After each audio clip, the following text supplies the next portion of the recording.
It was past midnight when the first tremor rattled my farmhouse windows. At first I thought it was a storm rolling in, but when I stepped outside, the night sky lit up like a prison yard, blinding floodlights, roaring engines, and the unmistakable clang of steel against steel. Right there in the middle of my cornfields, cranes were hoisting massive pillars into the ground. My cows scattered in panic, fences splintered like matchsticks. And standing on a makeshift platform, megaphone in hand, was none other than Aria Moore, the self-appointed queen of our HOA. She shouted like she was leading a parade. "This is progress. This is the future of our community." I couldn't believe my eyes. They weren't just trespassing. They were building an elevated railway right through my farm. No vote, no permission, no warning. That night, under the harsh glare of construction lights, I realized something. This wasn't about progress. It was about power. And if Aria Moore thought I'd roll over and let her steal my land, she was in for the fight of her life. Before I dive into how this war ended, with me walking away $5 million, Richard, drop a comment with your location and local time. And don't forget to subscribe, because this story only gets wilder from here. By sunrise, the floodlights were gone, the engines quiet, and the field looked like a battlefield after the soldiers marched off. My corn lay in ragged stripes, wheel tracks tattooed the soil, and 5 raw holes yawned like open mouths where they'd started to sink foundations. The only proof it hadn't been a fever dream was the stack of rebar and the orange stakes marching across my property like a line of little flags claiming a new country. I walked that broken ground with a coffee in one hand and my phone in the other, filming everything. I narrated like a TV host, because if I didn't keep talking, I might start shouting. "Here you go, folks," I said to no one. Today's forecast scattered concrete with a 100% chance of lawsuits. My voice wobbled on the last word. This was my family's land. Anderson's soil. My father had taught me to read the weather by how the barn swallows skimmed the pond. My grandfather had measured time by the height of the corn on the 4th of July. You don't just roll an elevated railway through that and call it progress with a straight face. I stepped over a broken fence post and found my oldest cow, Daisy, standing guard by the pasture gate like a worried grandmother. "It's okay, girl," I said, scratching her ear. "They brought a circus to town and forgot to ask if we wanted tickets." I called the sheriff. He showed up in a dust-coated SUV hat, tilted back eyes, heavy with, "I've seen this movie size." "Morning, Mark," he said. "Got some calls last night." "I bet you did. They were building a bridge to nowhere in my field." He walked the perimeter, poked a few holes with his boot, and scribbled in a small notebook. "They showed me something from the HOA, some kind of community improvement resolution. Your HOA's been busy." "My HOA president is named Aria Moore," I said. "She's busy the way termites are busy." He tried not to smile, failed, then cleared his throat. "I can file a report. This looks off. But I can't shut a site down without a court order or some clear-cut criminal issue. You talk to the county. I'll start with the HOA. I want to hear her say it to my face." He gave me the card of the county planning office, and a look that meant he'd seen men take on machines and lose. "Document everything," he said. "And Mark, don't go alone." I didn't go alone. I brought my camera, 3 printed copies of the HOA covenants, conditions, and restrictions. They jammed in our mailboxes the year I moved in, and the kind of fury that makes coffee unnecessary. The HOA office sits in a beige building that looks like a dentist tried to be a courthouse. The lobby smelled like lemon cleaner and quiet threats. Behind the counter, a receptionist smiled in that way. People smile when they've been told they're the first line of defense. "I need to speak with Miss Moore," I said. "Do you have an appointment?" "I have 5 holes in my cornfield. Does that count?" Something in my tone worked. 10 minutes later, the glass door opened, and Aria Moore entered like she owned the zip code. Pink blazer, pearls, hair, so controlled it could have passed an inspection. Her eyes did that quick top-to-bottom inventory thing. "Mr. Anderson," she said, "you look unrested. Your construction crew tucked me in with a pile driver." She led me into a conference room with a watercolor painting of a lake that looked too calm to be any lake within 50 miles of her. "We Saturday." She folded her hands. I kept mine open on the table because men who make fists in HOA meetings tend to lose. "This is a misunderstanding," Aria said, in the tone of someone who never misunderstands anything. "The board has approved an elevated transit initiative to alleviate congestion, reduce noise." "Noise," I said. "You installed a skyscraper's leg in my alfalfa." She slid a folder across the table. Inside, a glossy brochure with a friendly font, a cheerfully named Skyline connector, and a rendering of kids flying kites under a shadowless track. "This will increase property values," she said. "This will modernize our community." "You skipped a step," I said. The one where you get permission from the county, and me. She tilted her head sympathy, auditioning for her face. Easements, Mr. Anderson. The HOA negotiated a community easement with a private partner. The right-of-way maps are very clear. I've seen clearer maps on napkins. I slid out my CC and Rs and tapped the section on maintenance of common areas. Nowhere does this say you can carve a viaduct through private property. Her smile sharpened. You're quoting Section 4. Read Section 9, extraordinary improvements for the benefit of the collective. We have legal counsel. So do tyrants, I said. Briefcases don't make bad ideas legal. For the first time, a hairline crack showed in her composure.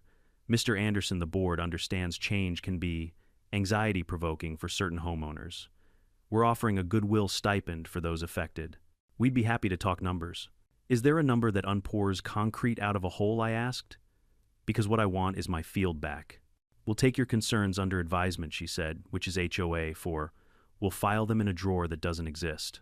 When I left, a pair of board members were arriving golf shirts, approving nods, the kind of men who say, let's circle back like it's a blessing. In the parking lot, I ran into my neighbor Mrs. Delgado, who chaired the garden committee until Aria decided flowers clashed with her vision. Her lips were tight. They told me the railway would run behind my house, she whispered. I thought they meant behind, not through.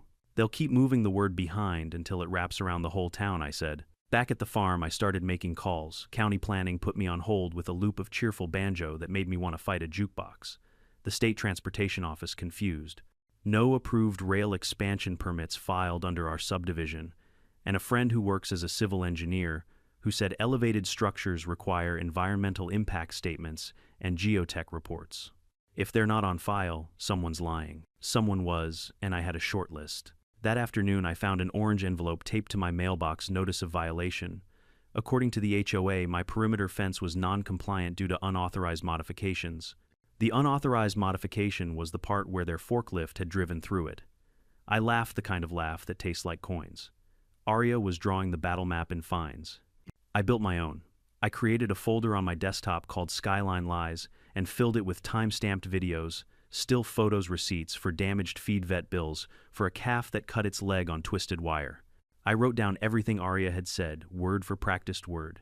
If she thought she owned the law, I would make her speak into it. That night, the subdivision Facebook group lit up. Someone posted a sunrise picture of the rebar stack in my field with the caption, "So excited." Finally, some modern transportation, I typed. A reply, deleted it, typed another, deleted that too. Instead, I uploaded a 60-second clip from my footage, the floodlights, the roar, Aria's voice on the megaphone. I didn't add commentary. I didn't need to. The sound of steel speaking for itself is a powerful narrator. Comments poured in. A man with a username that sounded like a boat brand wrote, "We need this. Property values up." Mrs. Delgado wrote, "At what cost?" A mom posted a picture of her toddler covering his ears with the caption, "Nap time says otherwise." Then the post vanished. Deleted by admin, off topic, divided by divisive. The admin was Aria's vice president. Fine. If they owned the digital town square, I'd take it outside. I sent the clip to a local reporter I knew from a fundraiser years ago. She replied with a single line, "On it. Can you talk tomorrow?" That should have felt like relief. It didn't. Around 10 p.m., a pickup I didn't recognize idled at the end of my driveway. Headlights off. Engine humming. I stood in the dark by the porch, phone in my pocket, thumb hovering over the camera app. After a minute, the truck crept away slow as a thought it didn't want to finish. The next morning, white survey flags had multiplied along my fence line like mushrooms after rain. There were spray-painted marks on the gravel numbers coded in neon, like a secret language written by a highlighter. A new sign staked near the road read "Temporary Work Access, Authorized Vehicles Only." I pulled it up and set it in my barn. If they wanted it back, they could ask me in a tone that didn't include the word "only." By noon, I had an email from the HOA threatening additional fines for removal of official signage. I replied with a photo of the official signage leaning against the hole their crew had excavated. "Please advise where to return," I wrote. "Your office or back into the earth." At 3, the county planning office called me back. A man named Whitaker sounded flustered. "Mr. Anderson, we're reviewing your complaint. To be clear, there is no county permit for an elevated rail structure in your subdivision. The HOA submitted an amenity enhancement concept for a greenway and noise wall last year. Nothing about rail." "Then what are they building?" I asked. Something they shouldn't be, he said, and coughed like he'd said it louder than he meant to. Document everything. We may need your material. I've got a documentary, I said. That evening I printed the email and slid it into a binder labeled Exhibits because I'm the kind of man who sharpens a pencil by writing with it. I wasn't naive. I knew Arya had lawyers who made more in an hour than I did in a week. I knew she sat on boards and at tables where the coffee arrived before the truth. But I also knew this concrete hardens, and so does resolve. If they thought they could pour one faster than the other, they hadn't met an Anderson in court. As the sun sank behind the tree line, I walked the property one more time. The holes looked deeper in the amber light, like something ancient trying to climb out. Crickets tuned up. Somewhere a truck door slammed. Down the road, laughter drifted from a backyard where someone grilled on a Tuesday because that's what normal people do when the ground isn't opening. At the edge of the field, I found a crumpled piece of paper half buried in dirt. I smoothed it against my thigh. It was a site sketch, rough but legible, showing the path of the Skyline connector. A line ran straight across my farm, then curved toward the creek behind Mrs. Delgado's house, then further, past the subdivision, toward the old industrial lots off County 17. There was a stamp on the bottom, Blake Structural, no county seal, no signatures, just a phone number. I took a photo. Then I dialed. A man answered on the second ring, voice low, wary. Blake. Mr. Blake, I said.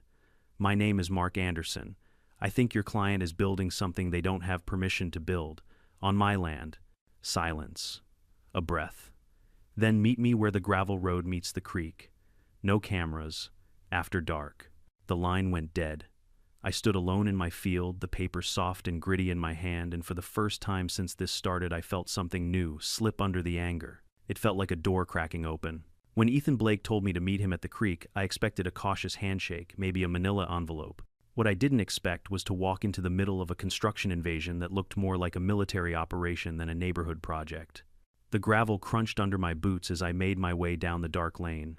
The moon hung low, its light swallowed by the flood lamps scattered across my land. They weren't supposed to be there that night.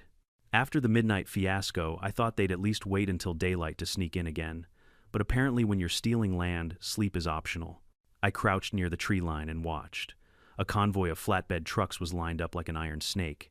Massive steel beams glistened in the artificial light cranes swung overhead, and men in hard hats shouted commands over the roar of generators.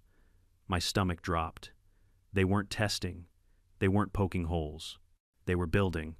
And at the center of it all, like a general surveying her battlefield, stood Arya Moore. Pink blazer, even in the dead of night, clipboard in hand, barking orders into a walkie-talkie as if she were orchestrating a Broadway play. My farm was the stage, and I was the uninvited audience. You don't need permits if you call it progress, I muttered to myself. My voice sounded bitter even in my own ears. I heard footsteps behind me and spun around. Ethan Blake emerged from the shadows, tall and wiry, his safety vest hidden under a denim jacket. He looked more like a man sneaking out of trouble than one leading a project. You brought me into the lion's den, I whispered. He gave a humorless chuckle. Figured you needed to see it with your own eyes. They're accelerating the schedule. Arya wants a section standing before the county catches on. Before the county catches on, she doesn't even have approval. Exactly, he said, pulling a rolled-up set of blueprints from under his jacket. This is what they're building, and it's a disaster waiting to happen. We knelt in the dirt, unfurling the paper between us. The schematics were rough corners missing, but even my untrained eye could spot the shortcuts. Shallow foundations, cheap alloys, load calculations that screamed collapse. If they finish this, Ethan said, it won't just ruin your land. One strong storm, one overloaded train, and this thing comes down. I stared at the beams looming in the distance. And you still work for them. I was hired, he said bitterly. But they've cut corners on my paychecks just like on their steel. I'm done. I'll testify if you can protect my family. Arya, she doesn't play clean. Before I could respond, a shout cut through the night. Hey! Flashlights swung toward us. Ethan shoved the blueprints back into my hands. Run, he hissed. We bolted through the trees, branches whipping at our faces, the sound of boots pounding behind us. My heart hammered louder than the machinery. For a moment, I thought we were clear until a beam of light caught my shoulder. Stop trespassers. The absurdity almost made me laugh. Trespassers on my own land. We reached the creek splashing through the water and didn't stop until the lights faded behind us. I bent over, gasping, clutching the blueprints like they were the Holy Grail. Ethan's face glistened with sweat. That, he panted, is why you need to move fast. Back at the farmhouse, I spread the documents across the kitchen table. Rachel, my lawyer, came by after my frantic call. She adjusted her glasses, scanning the pages like a surgeon over an X-ray. "This is gold," she said finally, "and also terrifying." "You can win with this?" I asked. She looked at me, her eyes sharp. "We don't just win, Mark. We bury them. But it won't be easy. Arya will throw everything at you before this sees daylight." She was right. The next morning I found another orange envelope taped to my door, notice of immediate lien. According to the HOA, I owed 3 months of unpaid fees, plus extraordinary assessment charges for disrupting community projects. The total $14,732. It was laughable. And also crushing. Arya was playing her favorite game, bleed them dry until they quit. She thought she could scare me into submission with paper threats. But this time I had my own paper blueprints that could sink her empire. I decided to give her a taste of her own medicine.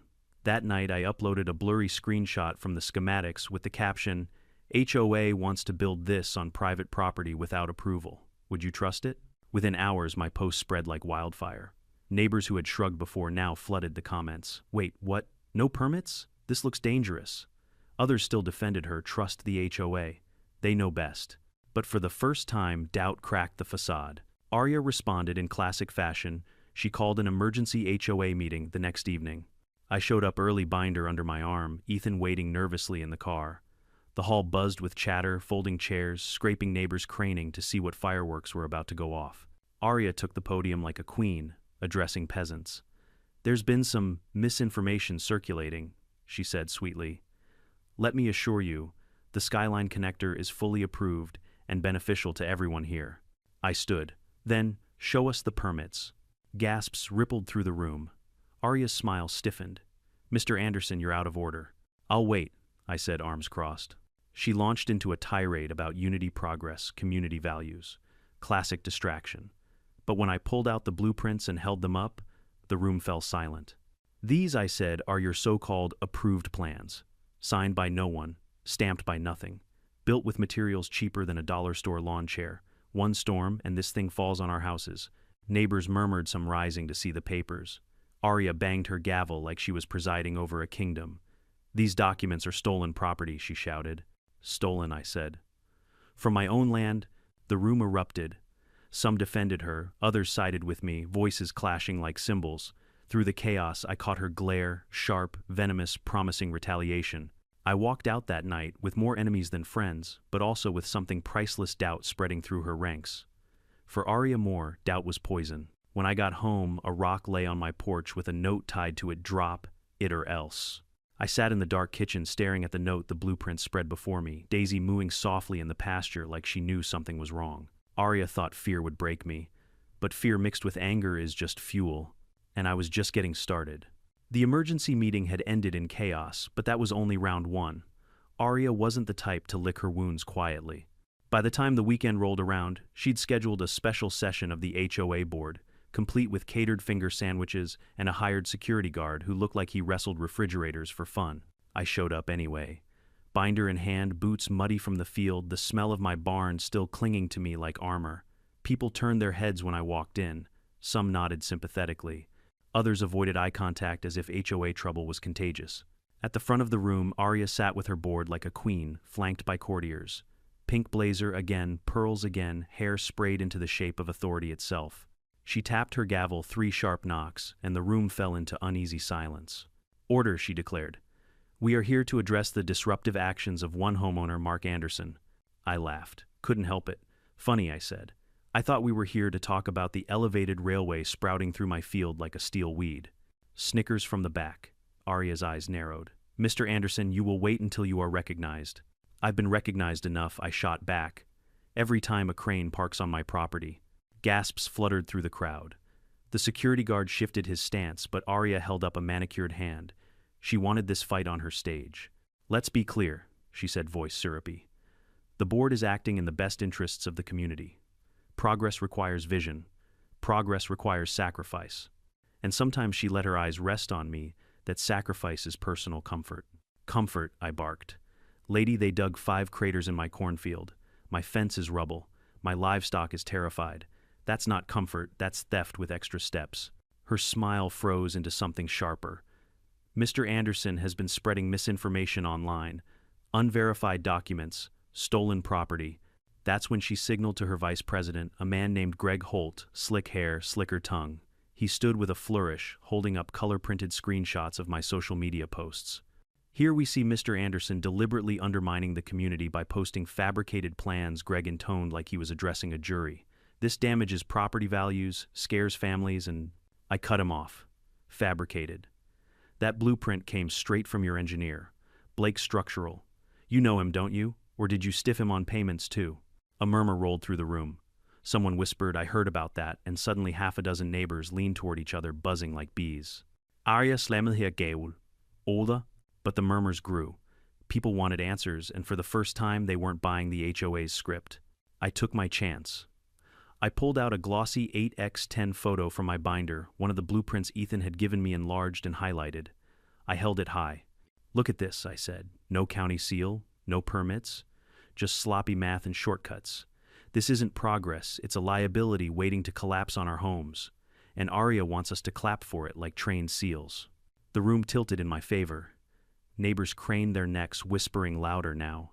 A man in a ball cap muttered, My house is right under that line. A mother hugged her child tighter. Arya's mask cracked. Her voice lost its sweetness. You don't understand the complexities of urban development, Mr. Anderson. You're a farmer. Leave this to professionals. That one stung, but not the way she thought. I leaned forward, voice calm, deliberate. My family has worked that soil for 3 generations. We understand stability. We understand foundations. You're trying to build castles in the air with monopoly money, and when it crashes down, you'll blame everyone but yourself. The silence that followed was electric. For one heartbeat, I thought maybe, just maybe, I'd won them over completely. Then Arya played her card.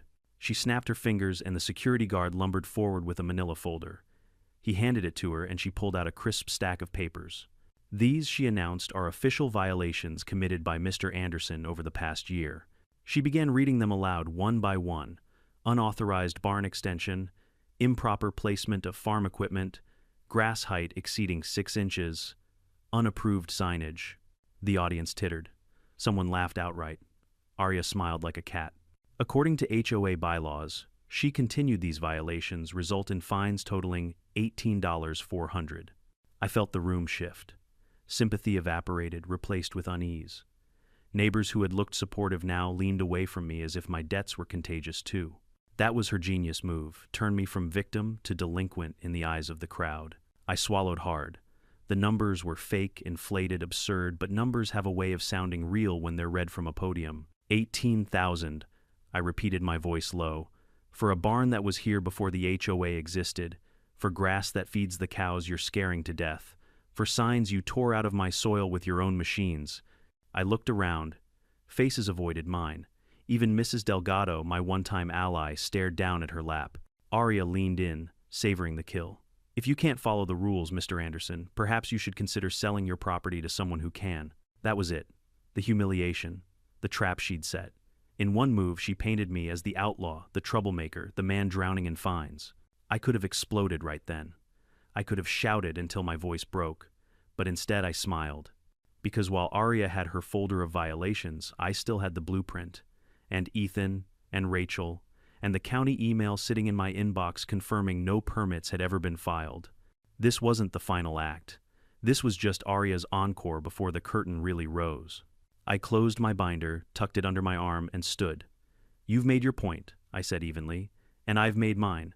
We'll see whose holds up better in court. The room went still. Arya's smirk faltered. The word court carried weight. I turned and walked out, boots echoing against the tile. The guard didn't block me. Greg Holt looked rattled. Behind me, whispers swelled again, but this time they weren't all against me. By the time I reached my truck, my phone buzzed with a message from Rachel County wants a meeting. Monday morning, bring everything. I sat there in the cab, breathing in the smell of dust and diesel, replaying Arya's smug little speech in my head. 18,000 in fake fines. A room full of neighbors who'd rather look at their shoes than face the truth. But court wasn't her stage. Court was mine. And I wasn't planning to play the clown. Monday morning came heavy, like a storm pressing down on my shoulders. I barely slept the night before. Every creak of the farmhouse, every rumble of a distant truck, had me half awake thinking Arya's crew was back to sink another steel pillar into my land. Rachel met me outside the county planning office, coffee in one hand, briefcase in the other. She was younger than most lawyers. I'd met early 30s, sharp eyes, hair pulled into a no-nonsense bun. "Morning, Mark," she said. "Ready to rattle some cages." "Been ready since the first hole they dug," I muttered. Inside, we were led to a bland conference room. Fluorescent lights, a table, two shiny chairs that squeaked when you shifted. 3 county officials sat waiting, all in various shades of beige suits. Mr. Whitaker, the man I'd spoken to on the phone, looked nervous already. Rachel got right to it.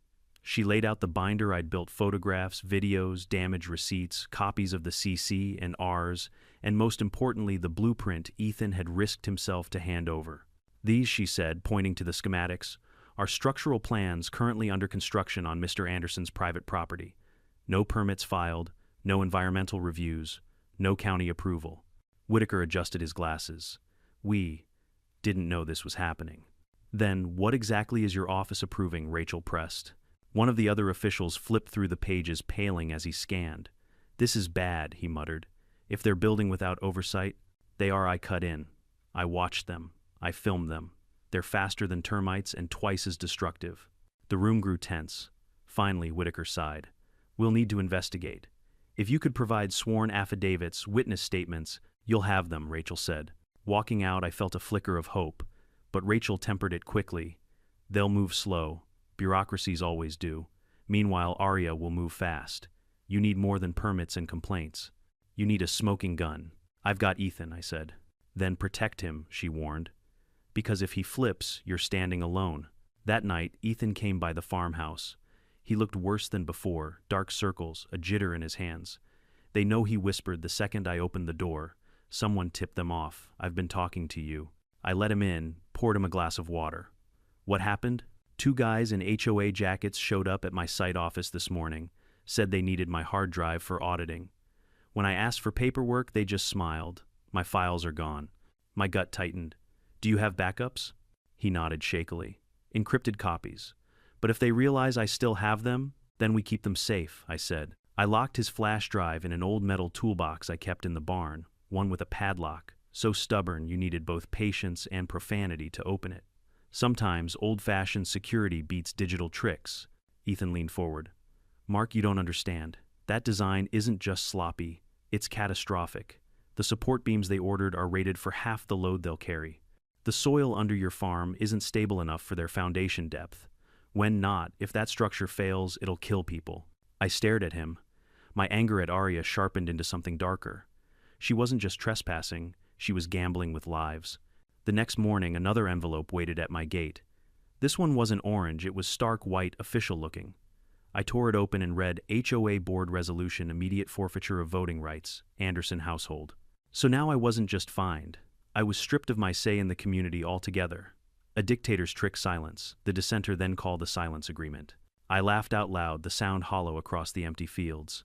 "Nice try, Arya," I said to the wind. "You just handed me Exhibit B, because Exhibit A, the blueprint, was already in safe hands." By midweek, whispers started trickling through town. Neighbors knocked on my door, some supportive, some scared. Mrs. Delgado, clutching her shawl, said in a low voice, "I heard Arya tell the garden club that you'll lose your farm, that they'll bankrupt you." "Let her try," I said. "Courts see through bullies eventually." But not everyone was brave. Another neighbor, Mr. Carter, cornered me at the feed store. "Why can't you just let it go, Mark? The railway will raise property values. We'll all benefit." "At the cost of safety," I shot back. "At the cost of my land." He looked away. "Progress doesn't ask permission." "Then progress better, get a subpoena," I muttered. That Friday, Rachel called. "The county's stalling. They're requesting more documentation, but I've filed an injunction to pause construction until the investigation finishes." "Will it work?" "Maybe for a week, maybe for a day. Depends on the judge. Meanwhile, Arya will fight back harder. Be ready." Be ready. Easier said than done. That evening, I came home to find spray paint on my barn door. "Sell out or get out." I stood there in the twilight, the red letters dripping like fresh blood. My fists clenched. They wanted me rattled. They wanted me to fold. Instead, I grabbed a brush and painted 3 words underneath, "Not for sale." Saturday brought another twist. Ethan texted me, "Meet at diner, urgent." I found him hunched in a corner booth sweating into his coffee. "They've got more than I realized," he said. "The contract between the HOA and the transport company, it's laced with kickbacks." $500,000 in consulting fees routed straight to Arya's personal account. My jaw dropped. "You're sure?" He slid me a thumb drive under the table. Proof. Bank transfers emails. Enough to burn her entire empire. I slipped it into my pocket, pulse racing. This was beyond a zoning fight. This was corruption, fraud, maybe even organized crime. "Why give this to me?" I asked. Ethan's eyes were haunted. "Because I'm done being their puppet.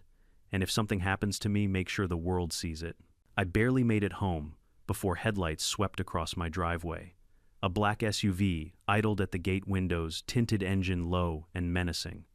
I stood on the porch, shotgun in hand, though I didn't lift it. The SUV stayed 5 long minutes before rolling away. Message received. But I had a message too, $5 million worth of damages waiting to be claimed in court, plus a scandal that would drown Arya in her own lies. I locked the drive with Ethan's files in the same toolbox as the blueprint. Then I sat at the kitchen table, the hum of the old fridge filling the silence, and realized something important. This wasn't just about me anymore. This was bigger than a farm, bigger than an HOA feud. This was about stopping a woman who thought she owned the town from turning it into her kingdom, and proving to everyone watching that one stubborn man could tear down her throne. The courthouse smelled like floor polish and nerves. I'd been in there before for jury duty for paying a ticket once, but never as the man half the county had come to see put up a fight against his own HOA. Reporters clustered outside, holding cameras like bayonets. Neighbors filed in behind me, some curious, some whispering, some hoping to see me humiliated. Rachel walked at my side heels, clicking sharp against the tile briefcase, clutched like a weapon. "Remember," she said under her breath, "we stick to facts. Let Arya's ego do the rest." Inside the courtroom hummed with tension. The HOA had rolled in a full legal team, 3 men in tailored suits and 1 woman with glasses perched low on her nose. Arya sat at the head of their table, pearls gleaming pink blazer, freshly pressed smile carved into her face like stone. She looked like she was already posing for her victory portrait. The judge, an older man named Harper, with a gravelly voice, called the session to order. "Case of Anderson v. Homeowners Association presided by this court. Counsel proceed." The HOA lawyers wasted no time. Their lead counsel, Mr. Dalton, strode forward like he owned the floor. "Your Honor, the defendant, Mr. Mark Anderson, has repeatedly obstructed a community-approved project designed to bring growth and prosperity. He circulated falsified documents, harassed board members, and endangered progress."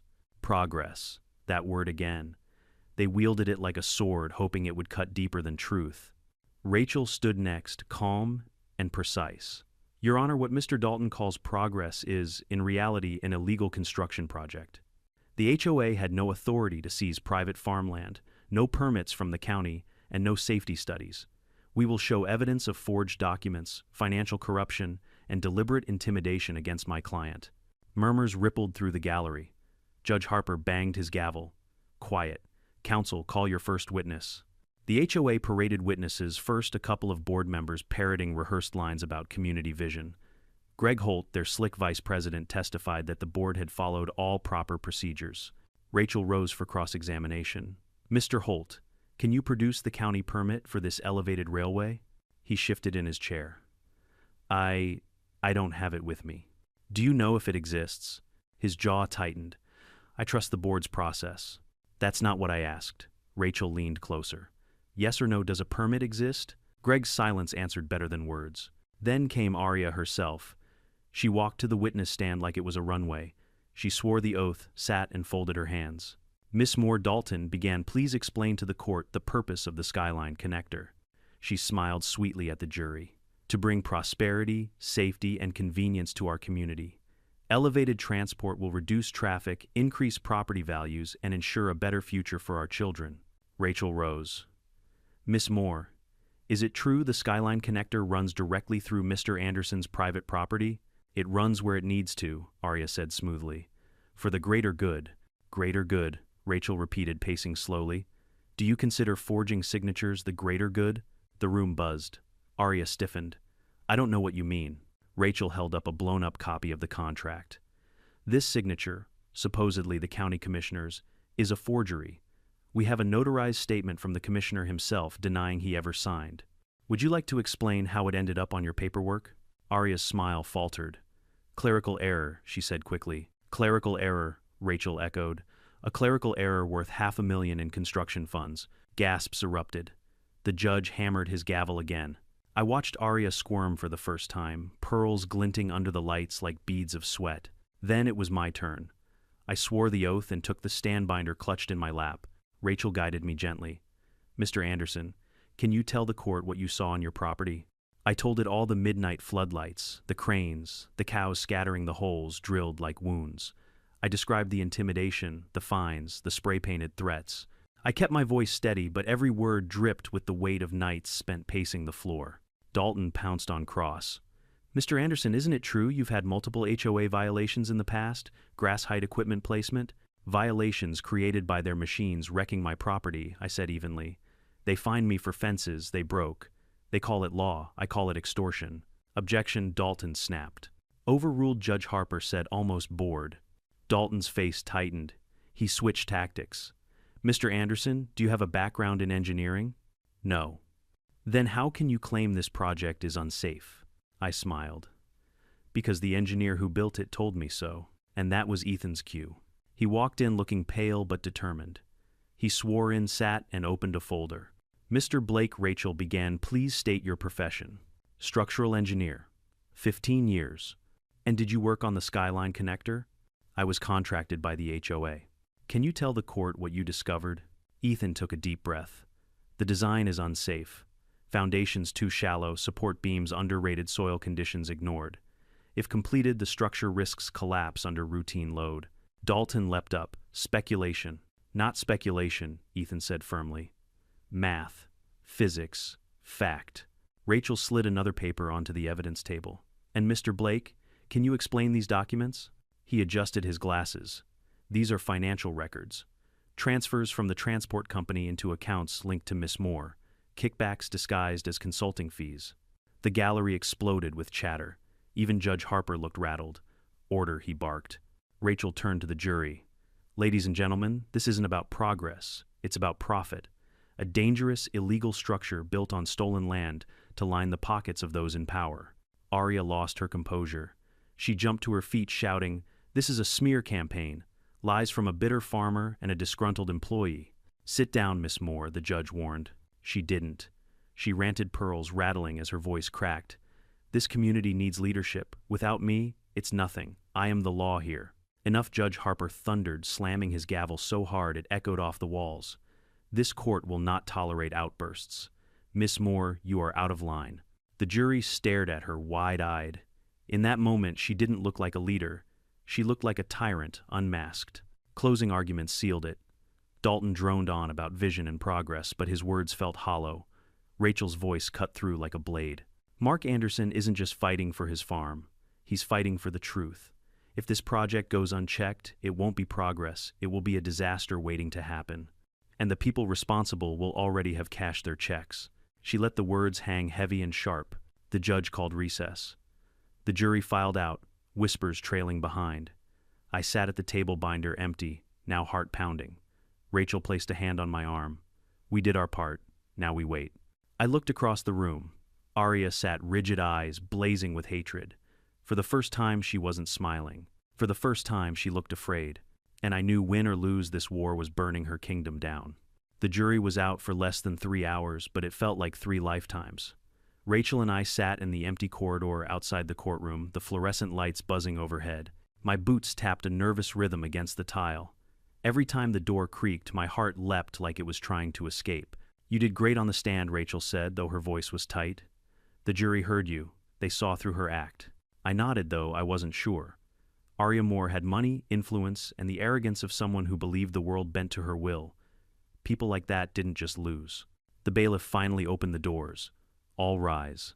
We filed back inside. The jury was seated, faces blank as stone. The judge looked at the foreman. Has the jury reached a verdict? Yes, Your Honor. The foreman stood, paper trembling slightly in his hands.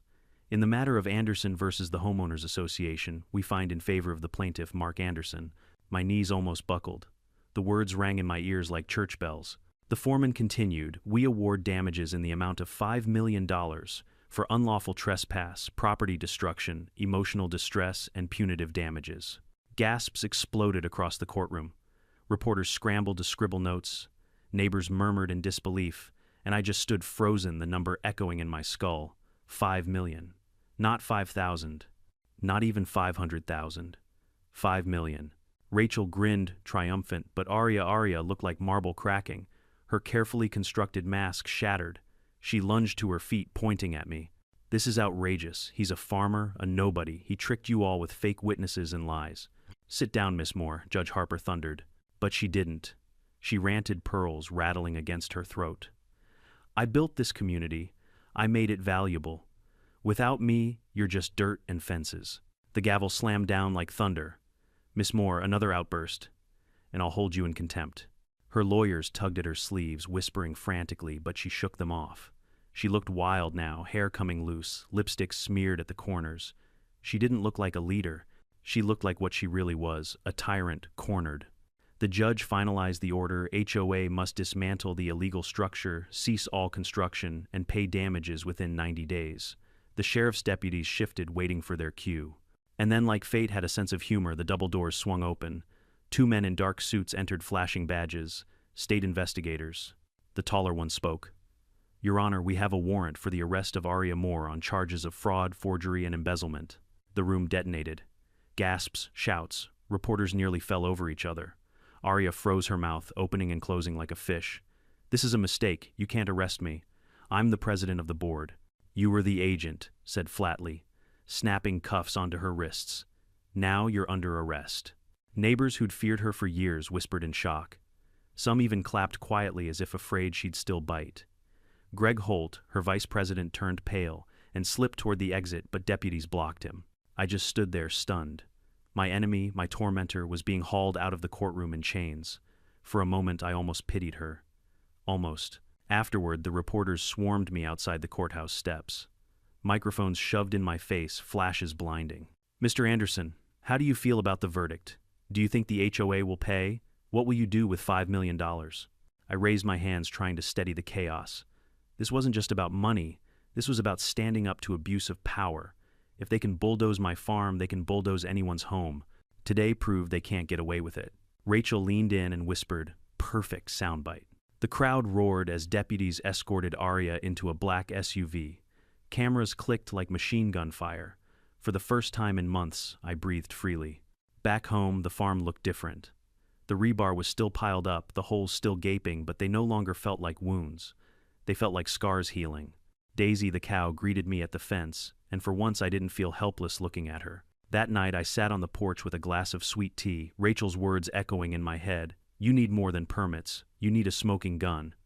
Well, I had found it, fired it, and watched it blow Arya's empire apart. Still, victory tasted strange. Neighbors stopped by, some offering congratulations, others offering excuses. "We didn't know how bad it was, Mark. We thought Arya was telling the truth." I nodded politely, but part of me remembered every sidelong glance every time they looked away while I fought alone. Mrs. Delgado, though, hugged me tight. "You saved us," she whispered. "All of us." Within weeks, construction halted. Trucks disappeared, machinery hauled off, the floodlights finally dark. The county ordered the holes filled, the land restored. Crews worked under court supervision to undo the damage. Watching them dismantle the pillars felt like watching a bully apologize in slow motion. The HOA board crumbled. Greg Holt resigned. Others followed, some under investigation. The HOA itself was stripped of authority, its charter dissolved by court order. For the first time in decades, the neighborhood was free. As for Arya, the last I heard, she was awaiting trial, her empire gone, her pink blazer traded for orange. Then came the check. $5 million written in ink, delivered by court order. I stared at it for a long time, the zeros blurring. Money can't buy back time, can't erase sleepless nights, can't unburn a barn door painted with threats. But it can rebuild. It can restore. I paid off every debt, repaired my fences, rebuilt my barn bigger and stronger. I invested in new equipment, hired help for the farm, and set aside a fund for neighbors who'd been wronged by HOA nonsense over the years. One night, sitting around a fire pit with a few of those neighbors, someone asked, "So what's next, Mark? You're rich now. You could retire." I smiled, poking at the fire. "Retire? I was born on this farm. I'll die on this farm. Money doesn't change that. But maybe now I can sleep knowing no one's going to roll a railway over me in the middle of the night. Laughter rippled easy and genuine, but I wasn't finished with my message. I took a walk one evening through the fields, fresh shoots rising where holes had once yawned. The sunset poured gold across the soil, and I thought of my father, my grandfather, the legacy they left me. I pulled out my phone and recorded a short message, just me standing in front of the field. They tried to build a railway through my farm. They said I was just one man against progress.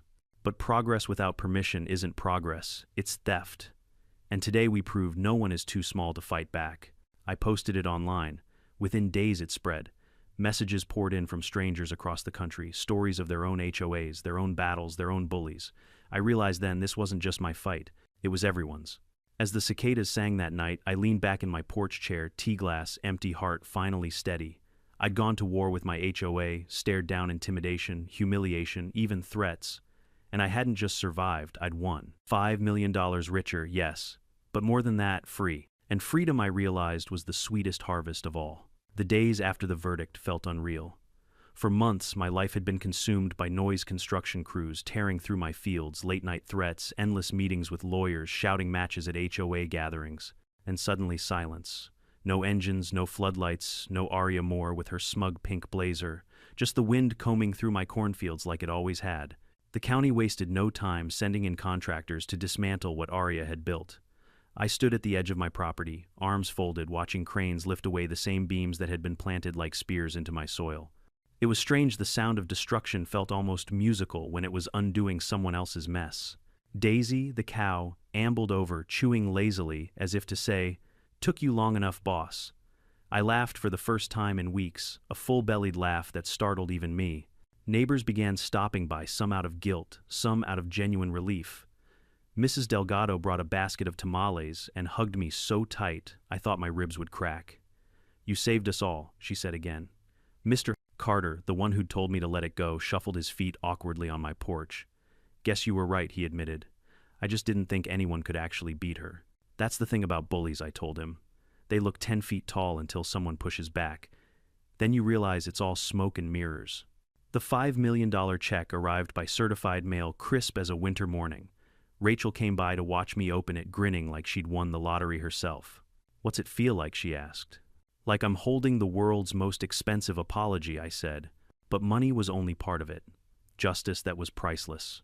I put some of the money into fixing the farm, new fencing, fresh equipment, a proper irrigation system. I set aside a chunk for my kids' future, even though they'd sworn they had no interest in farming. "Doesn't matter," I told them. "It's yours, and it'll outlive me." Then I did something that made a few neighbors raise eyebrows. I started a fund.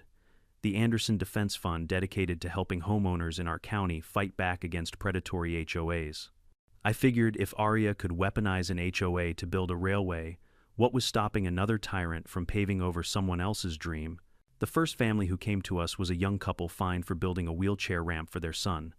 I wrote the check myself, smiling as I slid it across the table. That moment meant more than all the zeros in my bank account. Meanwhile, news of Aria's downfall spread like wildfire. Headlines screamed HOA president arrested for fraud, corruption scheme exposed, farmer wins $5 million battle against HOA tyranny. I never liked attention, but my phone rang nonstop with reporters wanting interviews. Some I took, some I ignored. My favorite was a young podcaster who simply asked, "What would you say to other people fighting HOAs right now?" I leaned into the mic and said, "Don't let them convince you their rules are bigger than the law. Covenants aren't crowns. If they're wrong, fight them, and fight louder than their bulldozers." The clip went viral. Suddenly, people from other states were emailing me their own horror stories. HOA presidents measuring grass with rulers, demanding homeowners repaint their houses because of clashing colors, even one that banned pickup trucks in driveways. I realized my little war had opened a door. I wasn't just Mark Anderson the farmer anymore. I was Mark Anderson, the man who proved an HOA could be beaten. One evening after the dust had settled, I sat on my porch with Rachel and Ethan. The sun dipped low, staining the sky orange and purple. Ethan looked better now, less haunted, though he still carried guilt for being part of the project. "You did the right thing," I told him. "Without you, they'd still be pouring concrete in my field." He shook his head. "Without you, I'd still be working for them. You gave me the push I needed." Rachel raised her glass of sweet tea. "To justice," she said. We clinked glasses. For a long moment, none of us spoke. We didn't need to. The quiet said enough. Months later, the field was whole again.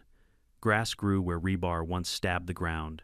Crops swayed in the breeze, unbroken, uninterrupted. Life had returned. I walked those rows one evening, letting my hands brush against the stalks, and thought of my father and grandfather. They'd fought storms, pests, droughts. But me, I'd fought something worse: arrogance dressed as authority. And I'd won. Standing in the middle of my farm, I looked toward the horizon and whispered, "We're still here." If you've followed me this far, you know this story wasn't just about a railway, or even $5 million. It was about standing up when everyone else told me to sit down. Arya Moore believed power made her untouchable. She thought a title, a gavel, and a pink blazer could bulldoze centuries of heritage and common sense. And for a while, she almost convinced the whole community she was right. But here's the truth. Power only lasts if people let it. Bullies thrive on silence. The moment someone stands up, the spell breaks. I won money, yes, but more importantly, I won freedom. Freedom to work my land without fear. Freedom for my neighbors to plant flowers without getting fined. Freedom for families to build wheelchair ramps, to live their lives without asking permission from a petty tyrant. And I learned something I'll carry forever. Courage doesn't mean you aren't scared. Courage means you show up anyway at midnight by the creek in the courtroom on the porch when the threats show up in red paint. So if you're out there dealing with your own HOA nightmare, hear me now, you're not powerless. Document everything. Find allies. Fight back. The law is bigger than their bylaws. And when you win, and you will, you won't just save your home. You'll save your dignity. Now tell me in the comments, if your HOA tried to steal your land, what would you do? And don't forget to subscribe, because this war may be over, but there are plenty more HOA stories to come.